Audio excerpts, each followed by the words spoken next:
Chapter 9. Why Are You Lying? Aunt Mary went outside alone after supper. Through the open kitchen window, she could hear Mama and Ellen talking as they washed the dishes. Christy, she knew, was busy on the floor playing with the old dolls she had found upstairs. The dolls that had been Mama's once long ago. The kitchen had fled when she tried to dress it and disappeared. She wandered to the barn where Uncle Henrik was milking Blossom. He was kneeling on the straw-covered floor beside the cow, his shoulder pressed against her heavy side, his strong tanned hands rhythmically urging her milk into the spotless bucket. The god of thunder sat alertly poised nearby watching. Blossom looked up at Aunt Mary with big brown eyes and moved her wrinkled mouth like an old woman adjusting false teeth. Aunt Mary leaned against the ancient splintery wood of the barn wall and listened to the sharp, rattling sound of the streams of milk as they hit the sides of the bucket. Uncle Henrik glanced over at her and smiled without pausing in the rhythm of milking. He didn't say anything.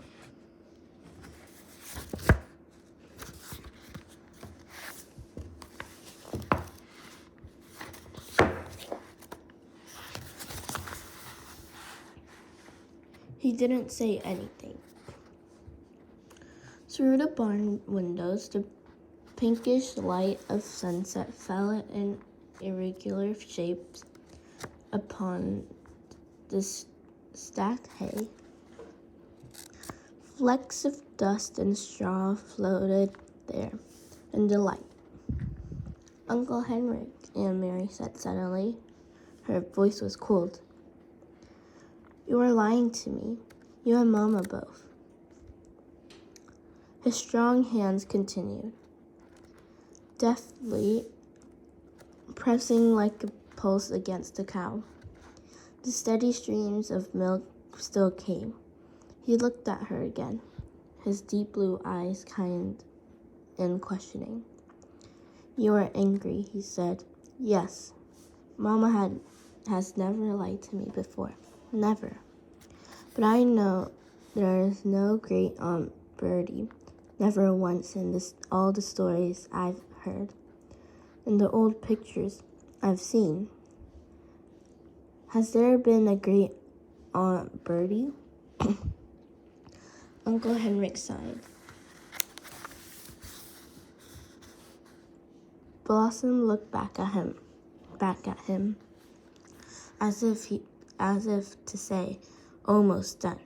And indeed, the streams of milk lessened and slowed. He tugged at the cow gently, but firmly pulling down the last of the milk. The bucket was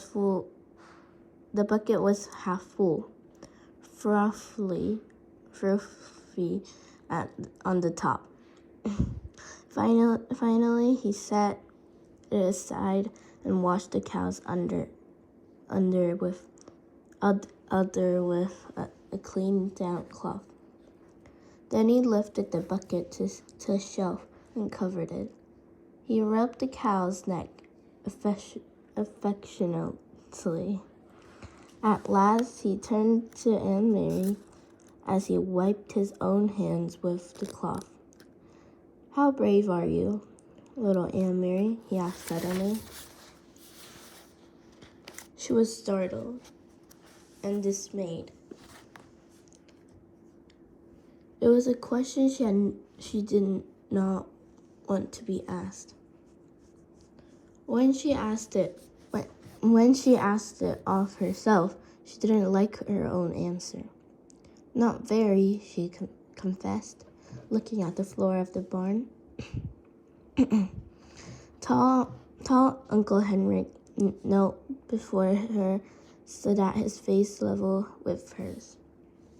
Behind him, Blossom lowered her head, grasped a mouthful of hay in her mouth, and drew it with her tongue. The kitten cocked its head, waiting, still hoping for spilt milk. I think that is not true, Uncle Henrik said. I think you are like your mama, and like your papa, and like me, frightened but determined. And if the time came to be brave, I am quite sure you would be very, very brave. But, he added, it is much easier to be brave if you do not know everything. And so your mama does not know everything. Neither do I.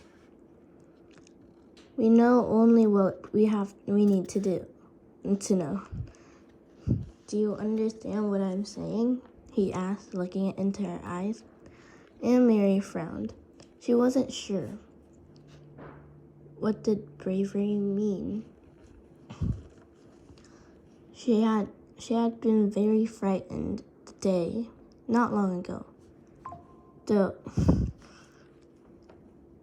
Though now it seemed far in the past, when the soldier had stopped her on the street and asked questions in a rough voice. And she had not known everything then. She had not known that the Germans were going to take away the Jews.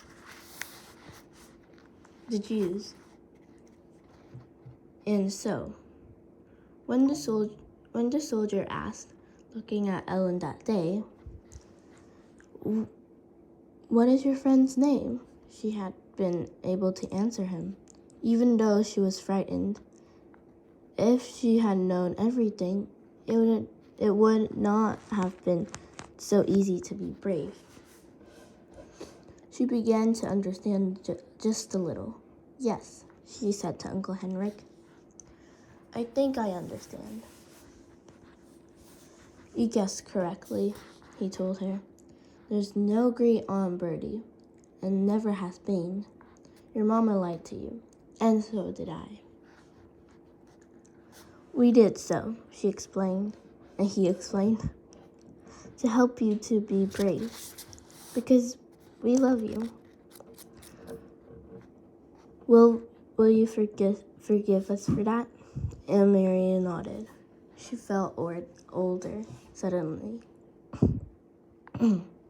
And I'm not going to tell you anymore now, not now, for the same reason. Do you understand? And Mary nodded again. Suddenly, there was a noise outside. Uncle Henrik's shoulders stiffened. He rose quickly, went to the window of the barn, stood in the shadows, and looked out. Then he turned back to Aunt Mary. It is the Hears, he said. It is great Aunt Bertie, as never was. He smiled wearily. So, my little friend, it is time for the night of mourning to begin. Are you ready? Aunt Mary looked her uncle's hand, and he led from the barn. The gleaming wooden casket rested on supports in the center of the living room and was surrounded by the fragile, papery flowers that Aunt Mary and Ellen had picked that afternoon. Lighted candles stood in holders on the table and cast a soft, flickering light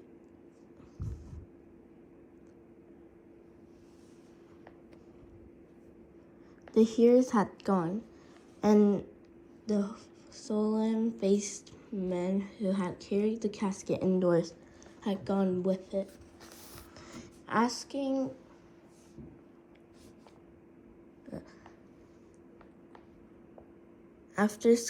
speaking quietly to Uncle Henry.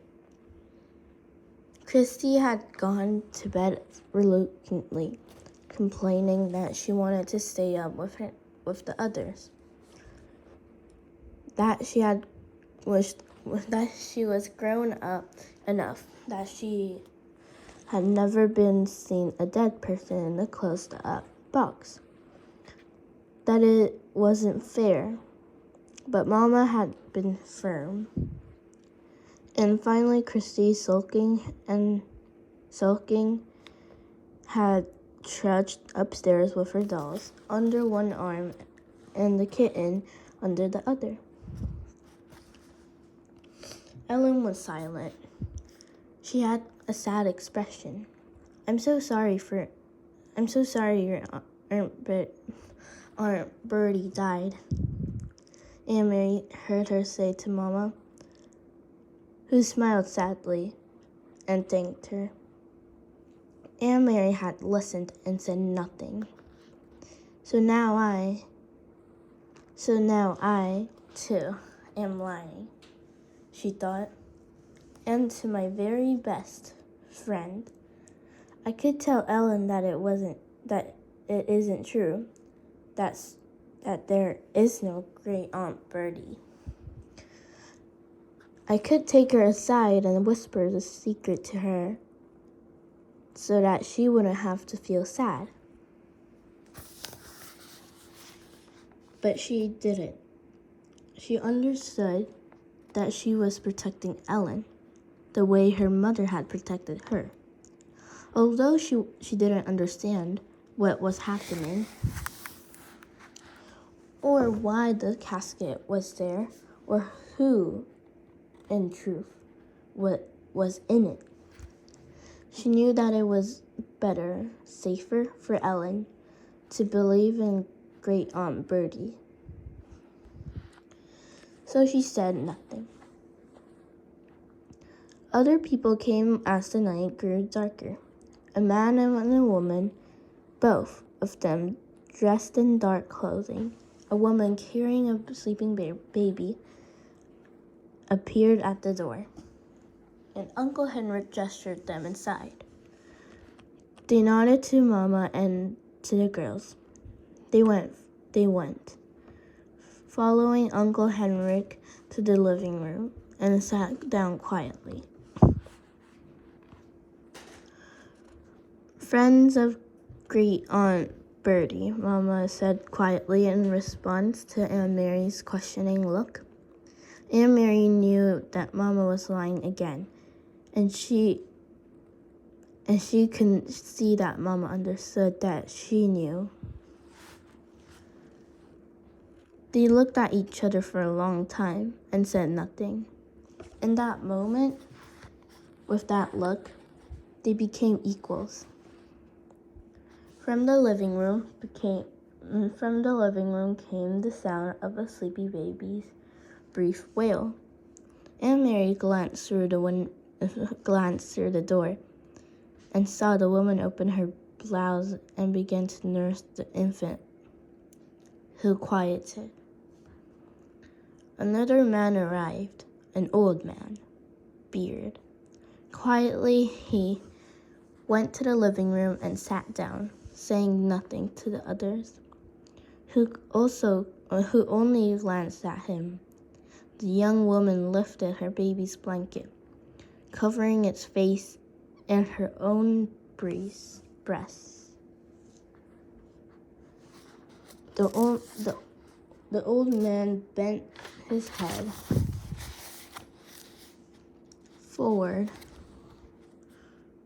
and closed his eyes, as if he were praying. His mouth moved silently, forming words that no one could hear. Aunt Mary stood in the doorway, watching the mourners as they sat candlelit room. Then she turned back to the kitchen and began to help Ellen and Mama as they prepared food. In Copenhagen, she remembered, when Lyles died, friends had come to their apartment every evening. All of them brought food so that Mama wouldn't need to cook. Why hasn't these people brought food? Why didn't they talk? In Copenhagen, even though the talk was sad, people had spoken softly to one another and to Mama and Papa. They had talked about Lyles, remembering happier times. Thinking about it as she sliced cheese in the kitchen, Aunt Mary realized that these people had nothing to talk about.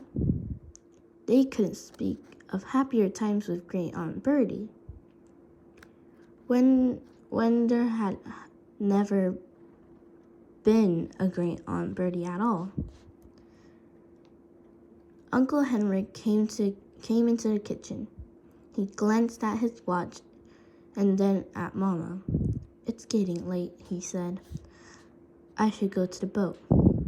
He looked worried. He blew out the candle so that there would be no light at all, and opened the door. He stared beyond the gnarled apple tree in the darkness. "Good. Here they come," he said in a low, relieved voice.